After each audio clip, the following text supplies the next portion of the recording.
In sociology, deviance describes an action or behavior that violates social norms, including a formally enacted rule, as well as informal violations of social norms. It is the purview of criminologists, psychiatrists, psychologists, and sociologists to study how these norms are created, how they change over time, and how they are enforced. Norms are rules and expectations by which members of society are conventionally guided. Deviance is an absence of conformity to these norms.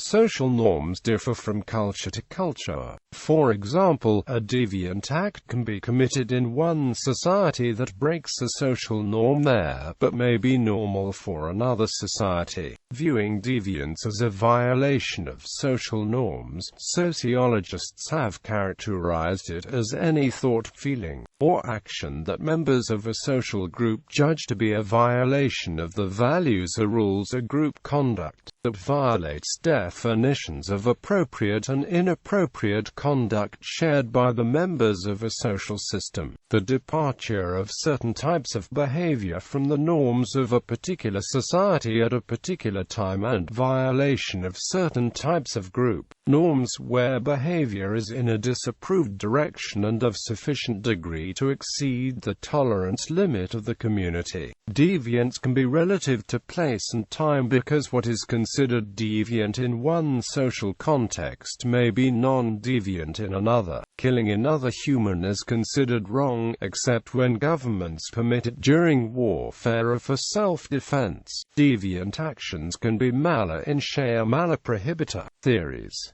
Three broad sociological classes exist that describe deviant behavior, namely, structural functionalism, symbolic interaction, and conflict theory. Structural functionalism. Social integration is the attachment to groups and institutions, while social regulation is the adherence to the norms and values of the society. Those who are very integrated fall under the category of altruism, and those who are not very integrated fall under egotism. Similarly, those who are very regulated fall under fatalism, and those who are very unregulated fall under anomy. Durkheim's theory attributes social deviance to extremes of the dimensions of the social bond. Altruistic suicide, egoistic suicide, and anomic suicide are the three forms of suicide that can happen due to extremes. Likewise, individuals may commit crimes for the good of an individual's group, for the self due to are justified by lack of ties, or because the societal norms that place the individual in check no longer have power due to society's corruption. Durkheim's concept. Durkheim claimed that deviance was in fact a normal and necessary part of social organization. When he studied deviance, he stated four important functions of deviance.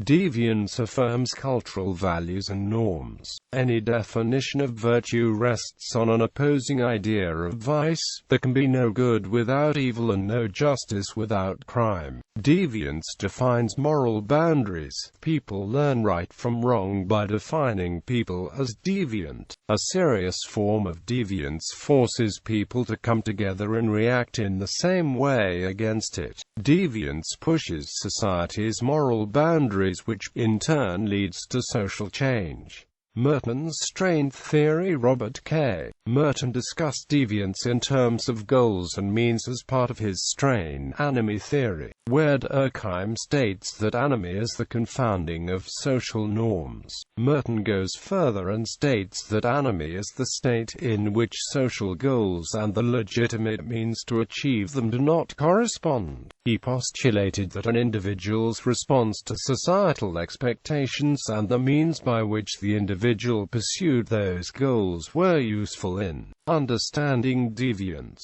Specifically, he viewed collective action as motivated by strain, stress, or frustration in a body of individuals that arises from a disconnection between the society's goals and the popularly used means to achieve those goals. Often, non-routine collective behavior is said to map onto economic explanations and causes by way of strain. These two dimensions determine the adaptation to society according to the cultural goals, which of the society's perceptions about the ideal life, and to the institutionalized means, which of the legitimate means through which an individual may aspire to the cultural goals. Merton described 5 types of deviance in terms of the acceptance or rejection of social goals and the institutionalized means of achieving them. 1. Innovation is a response due to the strain generated by our culture's emphasis on wealth and the lack of opportunities to get rich, which causes people to be innovators by engaging in stealing and selling drugs.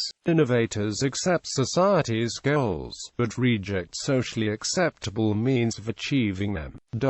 Merton claims that innovators are mostly those who have been socialized with similar worldviews to conformists, but who have been denied the opportunities they need to be able to legitimately achieve society's goals. 2. Conformists accept society's goals and the socially acceptable means of achieving them. Merton claims that conformists are mostly middle-class people in middle-class jobs who have been able to access the opportunities in society such as a better education to achieve monetary success through hard work. 3. Ritualism refers to the inability to reach a cultural goal, thus embracing the rules to the point where the people in question lose sight of their larger goals in order to feel respectable.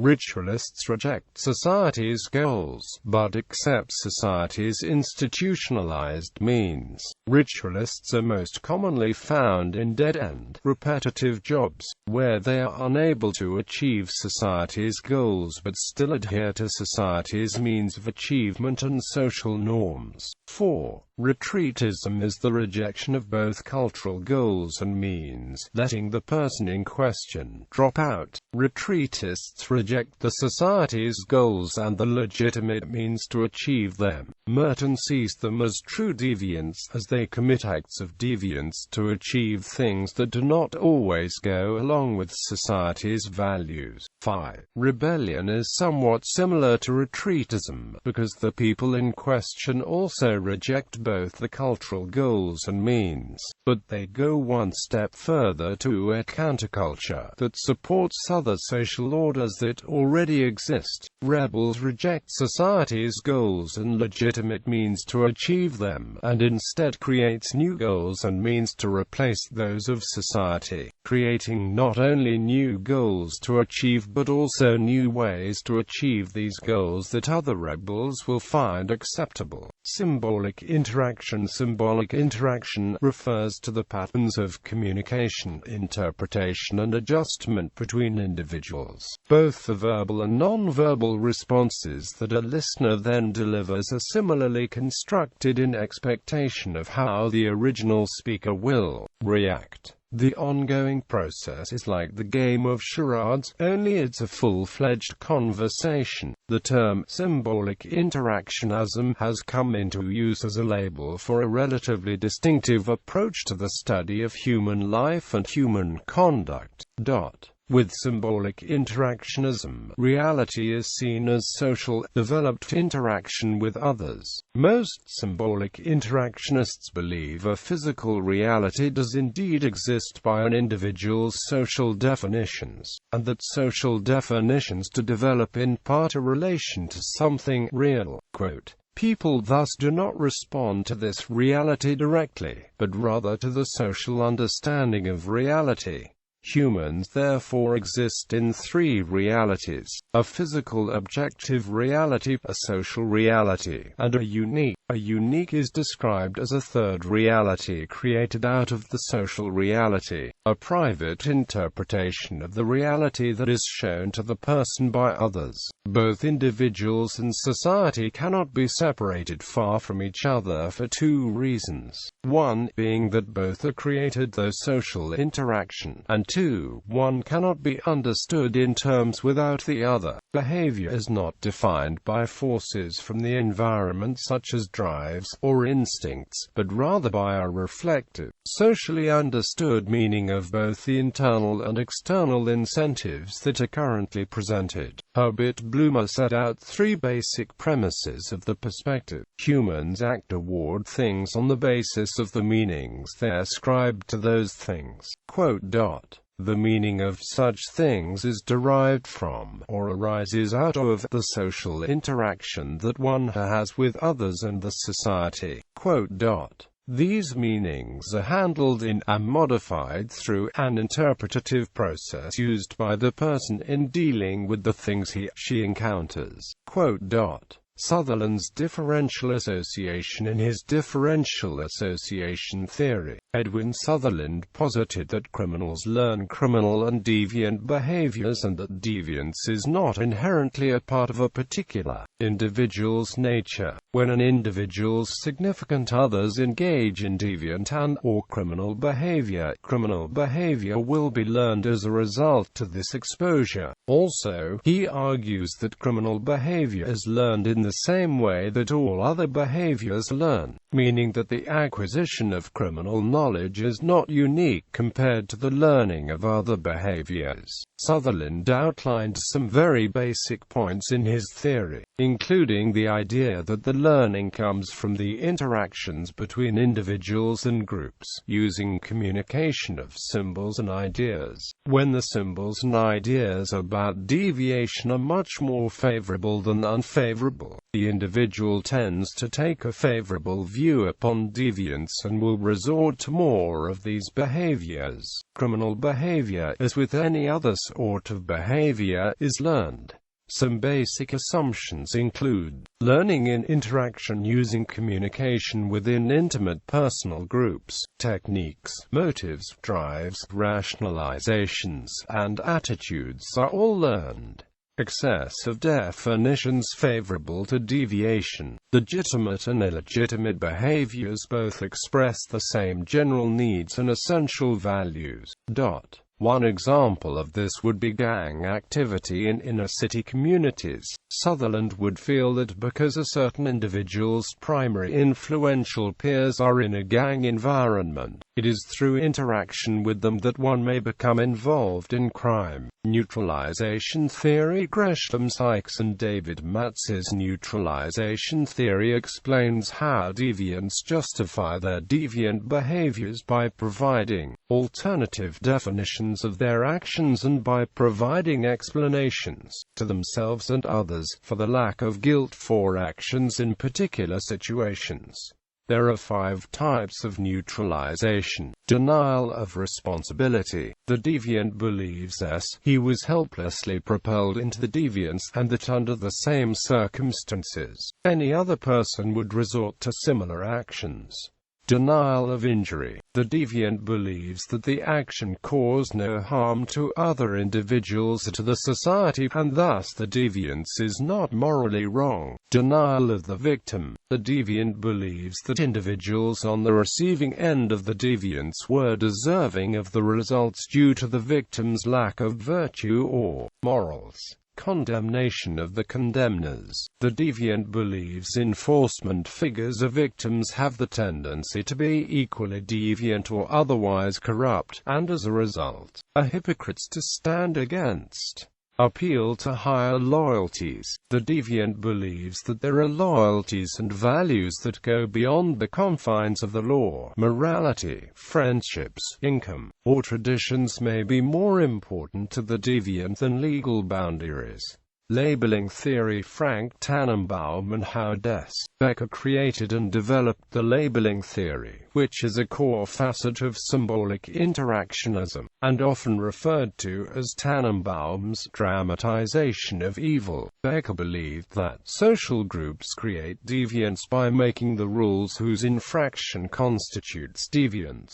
Labeling is a process of social reaction by the social audience, the people in society exposed to, judging and accordingly defining someone's behavior as deviant or otherwise. It has been characterized as the invention, selection, manipulation of beliefs which define conduct in a negative way, and the selection of people into these categories. Labeling theory, consequently, suggests that deviance is caused by the deviance being labeled as morally inferior, the deviance internalizing the label, and finally the deviance acting according to that specific label. As time goes by, the deviant takes on traits that constitute deviance by committing such deviations as conform to the label. Individual and societal preoccupation with the label, in other words, leads the deviant individual to follow a self-fulfilling prophecy of obedience to the ascribed label. This theory, while very much symbolically interactionist, also has elements of conflict theory, as the dominant group has the power to decide what is deviant and acceptable, and enjoys the power behind the labeling process.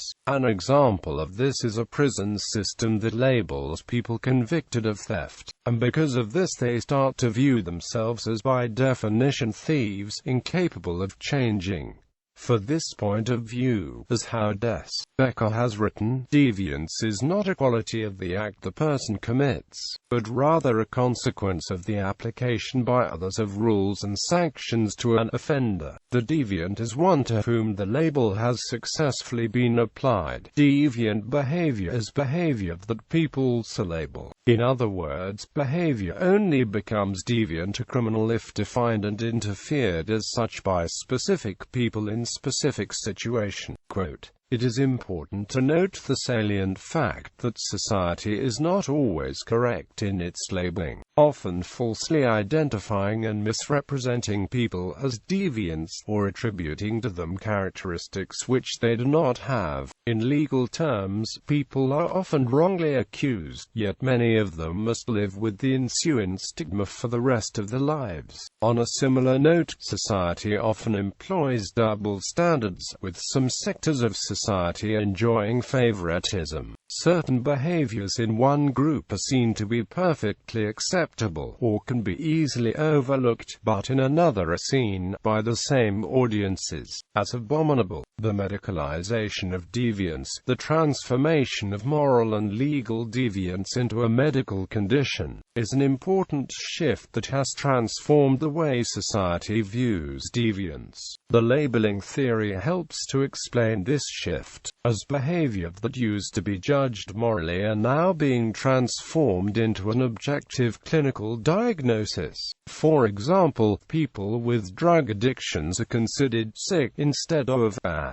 Primary and secondary deviation. Edwin Lemert developed the idea of primary and secondary deviation as a way to explain the process of labeling. Primary deviance is any general deviance before the deviant is labeled as such in a particular way. Secondary deviance is any action that takes place after primary deviance as a reaction to the institutional identification of the person as a deviant. When an actor commits a crime, however mild, the institution will bring social penalties down on the actor. However, punishment does not necessarily stop crime, so the actor might commit the same primary deviance again, bringing even harsher reactions from the institutions. At this point, the actor will start to resent the institution, while the institution brings harsher and harsher repression. Eventually, the whole community will stigmatize the actor as a deviant, and the actor will not be able to tolerate this, but will ultimately accept her role as a criminal, and will commit criminal acts that fit the role of a criminal. Primary and secondary deviation is what causes people to become harder criminals. Primary deviance is the time when the person is labeled deviant through confession or reporting. Secondary deviance is deviance before and after the primary deviance. Retrospective labeling happens when the deviant recognizes his acts as deviant prior to the primary deviance, while prospective labeling is when the deviant recognizes future acts as deviant. The steps to becoming a criminal are: primary deviation, social penalties; secondary deviation, stronger penalties; further deviation with resentment and hostility towards punishers. Community stigmatizes the deviant as a criminal. tolerance threshold passed, strengthening of deviant conduct because of stigmatizing penalties, acceptance as role of deviant a criminal actor. Control theory. Control theory advances the proposition that weak bonds between the individual and society free people to deviate. By contrast, strong bonds make deviance costly. This theory asks why people refrain from deviant or criminal behavior instead of why people commit deviant or criminal behavior. According to Travis Hershey, the control theory developed when norms are merged to deter deviant behavior. Without this control, deviant behavior would happen more often. This leads to conformity in groups. People will conform to a group when they believe they have more to gain from conformity than by deviance. If a strong bond is achieved, there will be less chance of deviance than if a weak bond has occurred. Hershey argued a person follows the norms because they have a bond to society. The bond consists of 4 positively correlated factors: opportunity, attachment, belief, and involvement. When any of these bonds are weakened or broken, one is more likely to act in defiance. Michael Gottfredson and Travis Hershey in 1990 founded the self-control theory. It stated that acts of force and fraud are undertaken in the pursuit of self-interest and self-control. A deviant act is based on a criminal's own self-control of themselves. More contemporary control theorists such as Robert Crutchfield take the theory into a new light, suggesting labor market experiences not only affect the attitudes and the stakes of individual workers, but can also affect the development of the children's views toward conformity and cause involvement in delinquency. This is an ongoing study, as he has found a significant relationship between parental labor market involvement and children's delinquency, but has not empirically demonstrated the mediating role of parents' to children's attitude. In a study conducted by Tim Wadsworth, the relationship between parents' employment and children's delinquency, which was previously suggested by Crutchfield, was shown empirically for the first time. The findings from this study supported the idea that the relationship between socioeconomic status and delinquency might be better understood if the quality of employment and its role as an informal social control is closely examined. Conflict theory in sociology. Conflict theory states that society or an organization functions so that each individual participant and its groups struggle to maximize their benefits, which inevitably contributes to social change such as political changes and revolutions. Deviant behaviors are actions that do not go along with the social institutions as what cause deviance. The institution's ability to change norms, wealth or status comes into conflict with the individual. The legal rights of poor folks might be ignored. Middle class are also accept they side with the elites rather than the poor, thinking they might rise to the top by supporting the status quo. Conflict theory is based upon the view that the fundamental causes of crime are the social and economic forces operating within society. However, it explains white-collar crime less well. This theory also states that the powerful define crime. This raises the question, for whom is this theory functional?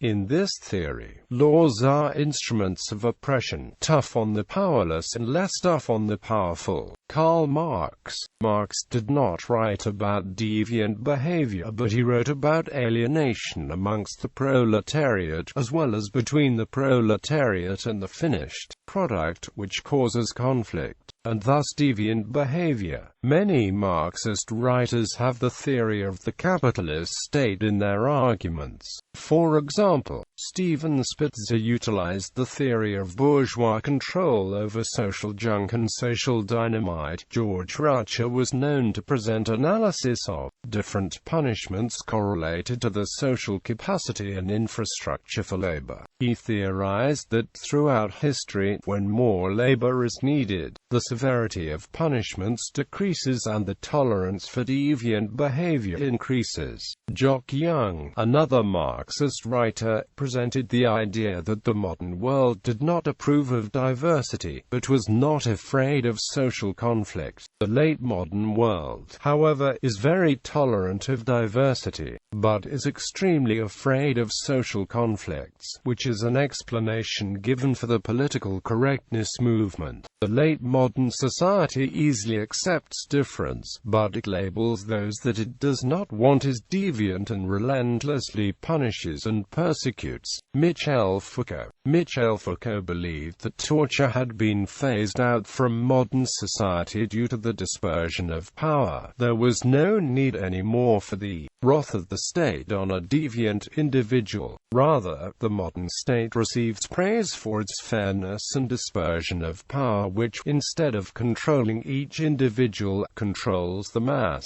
He also theorized that institutions control people through the use of discipline. Race and ethnicity could be relevant to an understanding of prison rule-breaking if inmates bring their ecologically structured beliefs regarding legal authority, crime and deviance into the institutional environment. For example, the modern prison is a template for these institutions because it controls its inmates by the perfect use of discipline. Foucault theorizes that, in a sense, the postmodern society is characterized by the lack of free will on the part of individuals. Institutions of knowledge, norms, and values are simply in place to categorize and control humans. Biological theories of deviance. Provenatry claims genetic reasons to be largely responsible for social deviance. The Italian school of criminology contends that biological factors may contribute to crime and deviance. Cesare Lombroso was among the first to research and develop the theory of biological deviance, which states that some people are genetically predisposed to criminal behavior. He believed that criminals were a product of earlier genetic forms. The main influence of his research was Charles Darwin and his theory of evolution. Lombroso theorized that people were born criminals, or in other words, less evolved humans who were biologically more related to our more primitive and animalistic urges. From his research, Lombroso took Darwin's theory and looked at primitive times himself in regards to deviant behaviors. He found that the skeletons that he studied mostly had low foreheads and protruding jaws. These characteristics resembled primitive beings such as Homo neanderthalensis. He stated that little could be done to cure born criminals because the characteristics were biologically inherited. Over time, most of his research was disproved. His research was refuted by Pearson and Charles Goring. They discovered that Lombroso had not researched enough skeletons to make his research thorough enough. When Pearson and Goring researched skeletons on their own, they tested many more and found that the bone structure had no relevance in deviant behavior. The statistical study that Charles Goring published on this research is called The English Convict. Other theories. The classical school of criminology comes from the works of Cesare Beccaria and Jeremy Bentham. Beccaria assumed a utilitarian view of society along with a social contract theory of the state. He argued that the role of the state was to maximize the greatest possible utility to the maximum number of people and to minimize those actions that harm the society. He argued that deviants commit deviant acts because of the utility it gives to the private individual. If the state were to match the pain of punishments with the utility of various deviant behaviors, the deviant would no longer have any incentive to commit deviant acts.